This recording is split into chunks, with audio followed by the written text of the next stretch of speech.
আমি মহাশক্তির রূপিণী।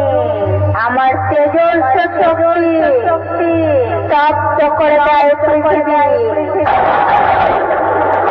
আমার পায়ে পায়ে শুরু হয় সাইক্লোন। আমার দানবীয় তাণ্ডব লীলায় টুকরো টুকরো হয়ে যায় সমগ্র পৃথিবীর প্রাণীর অস্তিত্ব। আমি পাপী পিপাসা মেটাই, করি না পাপীদের ক্ষমা।